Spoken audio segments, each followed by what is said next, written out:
This is Random Madden 24 Tips, Part 1. Number 1, curl flats are the worst zone in Madden 24. I'd rather have these dudes at McDonald's flipping burgers than playing defense for me. If you don't know what curl flats are, that's these kind of purple zones. They typically come from like outside linebackers, slot corners, or safeties. And you see right here, they are terrible. And why are they terrible? Well, watch this right here. So we're going to throw easy throw flat, and we're able to get a bunch of yards on them, so they don't really defend the flat at all. Okay, so if they don't defend the flat, would they maybe defend a corner route or something? What do they defend? They don't defend corner routes either. These things are terrible. They do nothing on the virtual gridiron. And do they maybe, oh, but civil, they're a curl flat, so maybe they defend the seam a little bit? Well, let's see. We're going to put a seam route from Y. Okay, so boom, we quick throw the running back in the seam. Didn't defend that, and he got juked out of his shoes. Maybe the other side defends a tight end wheel route. Let's see. Tight end. Nope, doesn't defend that either. So we've now ran numerous routes that are very popular in Madden, and these don't defend anything. So the solution to running these is simply just take your coverage and shade it underneath. Because at the very least, now that we change these to hard flats, they're going to at least play as hard flats. So if we go and try to throw this flat, it's going to get defended, and that's going to at least defend something. That's at least something that is taken away. Number 2, deep out zone KO is one of the best abilities on defense in Madden. I'm going to give an example. Check the right side right here. We do not have an outside deep zone KO on the deep right, and I'm going to throw a corner route to the deep right here. Watch what happens, and I'm going to show you it with it. Boom, we go here, able to throw that deep corner out. St. Brown able to catch it, and St. Brown holds on to it in traffic. Now let's try that exact same play against a deep out zone KO. Same exact defense, same exact offensive play. All we have over on the right side now is a deep out zone KO. It's Tre'Davious Smith, or Tre'Davious White, rather. We're going to throw this corner out, boom, and watch what happens. That ball gets knocked loose because deep out zone KO. That's the difference between an incompletion and a 30-yard gain for the offense. The best way to utilize this is having this guy right here who has that deep out zone KO pressed, but more importantly, baseline pressed, so he gets all the way to the sideline in either a deep quarter or a deep third, which will look just like this. Having this guy in a cover 2 is not what you want. He's useless. Look, this is what he does in a cover 2. See how the corner route just goes right over him?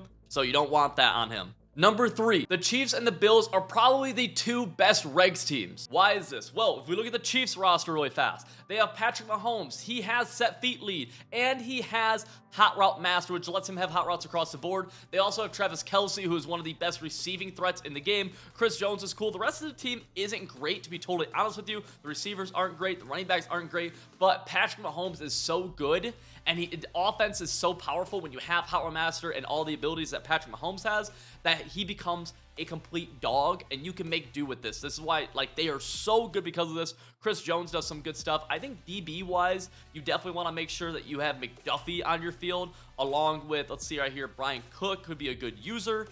And at the strong safety spot, yeah, you got to have Najee Johnson at one of your user spots too, I think, or somewhere in your secondary. I don't care about the overall. He's got to be on your field. But then we got to go to the Bills, and this team is really friggin' good. Josh Allen's got set feet lead and a bunch of other abilities. He's really good. He doesn't have hot route master, but he can zip the heck out of the ball. And we just talked about that deep out zone KO ability, right? Well, they have Tre'Davious White and they have Jordan Poyer, who both have this ability. So you could put them at your outside corners, run cover 3, and deep corners and deep crossers are going to be totally bagged just by using this ability and running a very basic coverage with this team. They also got Von Miller, who's a dog, Micah Hyde, who's a dog, and again, one of the best receivers in the game, and Stephon Diggs, who's super, super, super good too. A lot of pretty fast running backs, nothing crazy, but 92 speed ain't bad. And then we take a look at who we'd want to user. Probably go Cam Lewis. Yeah, man, the users aren't great, but I'd probably go Cam Lewis, but he's only 5'9". The users kind of bad, actually. Maybe, dang, users are bad, but everything else more than makes up for it. Number 4, again, talks about a really bad zone on defense, and it's press clouds. They're one of the most useless zones, in my opinion. Check out my defense right here on the right side. We have a cloud flat. He is pressed up over the receiver, and look at our route combo right here. We just have a flat, and then we have a corner route. Well, we can throw the flat here for at least 6 yards, 7 yards if you fall for it. You don't want to give that up every single play. But okay, if we can throw the flat, at least he's going to take away the corner route then, right? Because if he's not defending the flat, then he must be defending the corner. Well, that's not quite the fact either. He is just terrible. He's just staring at the play. Similar to curl flats, he should be flipping burgers. So what do you do to be able to get these guys to actually play something? Well, one, I love running cover 3 and shading underneath, or I like running cover 4 and shading underneath, so just staying out of cover 2 as a whole. Or you can set your zone drop flats to 25 yards, individually back off this DB on the right side. Now watch what he does this time. He's gonna actually defend this corner route, but you have the issue of the underneath, and we actually agged him. That's awesome. But he'll at least be in position. You get nuts on your face. That's just John Madden football, baby. Number 5 talks about one of the best ways to beat man coverage being halfbacks. Ins, outs, angle routes, these are incredible at getting open against man. To give some examples of this, check out Austin Eckler on this play. We're gonna put him on a little out route right here underneath, and you're gonna see he's gonna be able to get a step on his man coverage. This is going to force him to have to start defending more underneath and basically bracket your running back. One of the best ways to consistently beat man coverage is to get your running back involved in the pass game. Now they're having to defend the flats, which is gonna open up more stuff over top and in the middle of the field. So we've done an out route, we've done an in route, now we're gonna go with a little angle route, and the angle route is actually gonna get open late this time, although sometimes it could be early for a big play. Just using your halfback in the pass game against man coverage is going to force the defender to have to adjust and bracket him. It's going to leave a lot of things open everywhere else in the field. I like to pair it with like a nice little zig route, right? If we do something, let's give you an example, do something like this right here. Now check this out, boom, we could throw, ooh, the zig actually didn't get open, but we're able to hit that angle route again. Make them defend your halfbacks if they're running a lot of man coverage.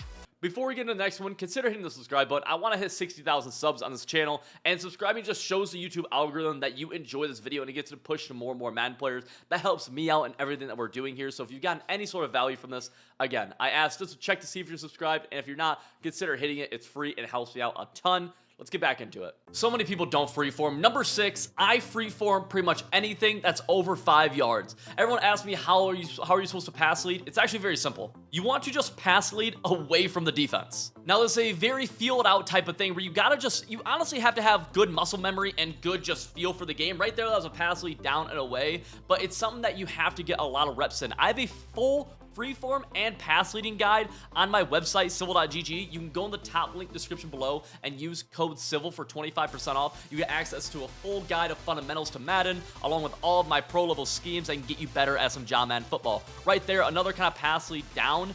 If you don't freeform, you're not gonna have a good time when you're playing. And a good way to remember is to just hold LT as you're about to pass. So I'm holding it right now is when I kind of throw that. You gotta throw some anticipation. My freeform settings are right here. Placement and accuracy, passing slowdown off, that's only for offline. Near, 7 out of 20, visible, visible. Copy those, get used to those. I see this happen all the time. Number 7, throwing certain passes on the wide receiver's cut can result in a lot of overthrows. It's just an annoying bug in the game, but there are ways to be able to do this correctly, but if you do it wrong, you'll overthrow a lot. Watch Kadarius Toney on this corner route right here. I throw him too early, and the ball just gets sailed. A lot of times it's gonna end up in an interception. If you're trying to throw something on the break, you need to, one, wait for him to break, but also I love to highball it and then pass lead it either down or up or to the side. Highballing on the break after they break is how you want to do it. Okay, you don't want to be just throwing them too early and that type thing happens. That's not what we want to do. That's very, very bad and will result, like I said earlier, in a lot of interceptions. Wait for the break, highball it, and you'll be able to catch the ball way, way, way more often. Little known fact is number 8, where with the left trigger and the right stick getting clicked in, you can actually give your quarterback up behind the line of scrimmage. This looks like this right here. Oh, and you just fall down, take an easy sack on your own. What this could be nice for is if you're trying to avoid an intentional grounding and you're trying to avoid the clock getting stopped, okay? Or if you're getting too close to the line of scrimmage, we've all tried to slide and accidentally like lob a pass. So if you're getting too close, you can just give yourself up with the left trigger and the right stick in to kind of make sure you go down in that weird little in-between area that we've all been close to. This is a great way, again, to protect the football and keep the clock moving, which goes perfectly into our final tip. Number 9, if you're in a close game at the end of either the second quarter or the fourth quarter, you want to chew the clock. This is from a pro tournament game earlier this year worth $200,000, and I am down 7 points with just under 4 minutes left in the game. And notice what I'm doing. I'm running the ball and I'm taking the play clock all the way down every single time before eventually I score with no time remaining. If you found value in this video, consider hitting that subscribe button and check out this one right here where I break down the best offense for every skill level Madden player.